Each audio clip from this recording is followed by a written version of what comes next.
Hello, my mathematicians. Today we're going to be looking at multi-step measurement problems. This can be found in lesson 10.4. So this is going to be taking the stuff that we have already learned in the previous lessons, and we're going to be doing some problem solving with this.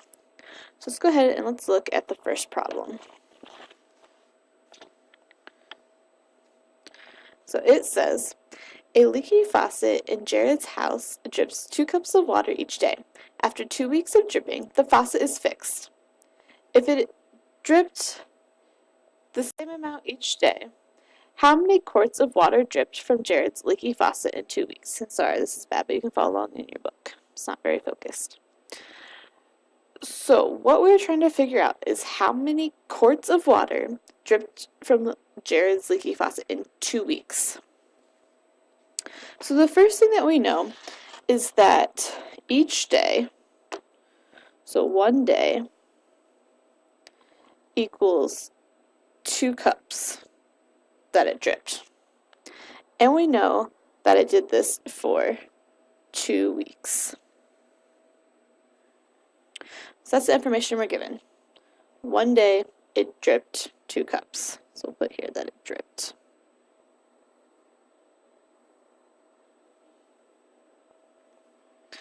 Okay. So one day equals 2 dripped cups. This happened for 2 weeks. So first we need to figure out how many cups it dripped each week. So one day, 2 cups. 2 weeks. Well, how many days are there in 2 weeks? Well, in 1 week, there's 7 days. So in 2 weeks, there's 14 days. So we're going to do 2 times 14.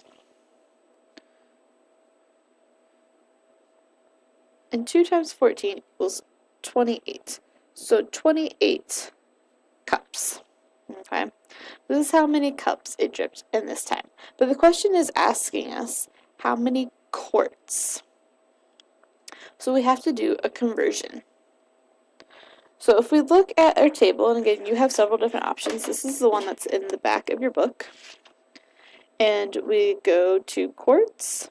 There are 4 cups in a quart. Okay? So what we need to do is we need to convert 28 cups to quarts. So we know that we're going to have 28 cups equals how many quarts? And we said that there were 4 cups. 4 cups equals 1 quart. And cups to quart is small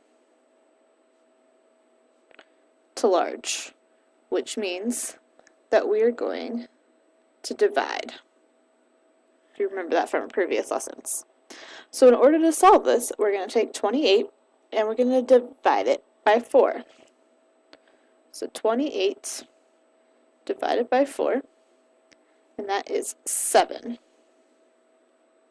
So that means 28 cups equals 7 quarts.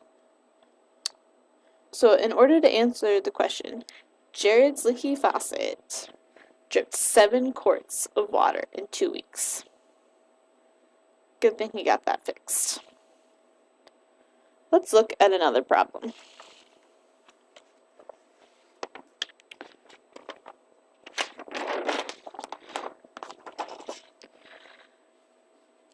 Again, it's a little fuzzy. I don't know why it's not focusing on this, but it's in your book as well. A carton of large grade A eggs weighs about 1.5 pounds. If a carton holds a dozen eggs, how many ounces does each egg weigh? So again, we know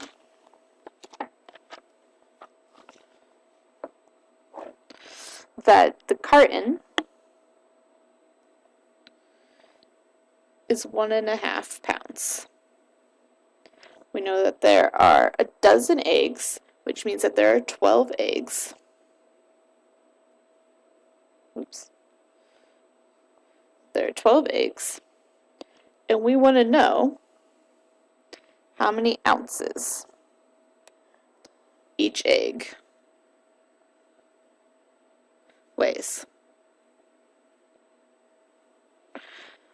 So the way we're going to start off by doing this is by figuring out how many ounces a carton is. So again, if we look at our units of measure here, we have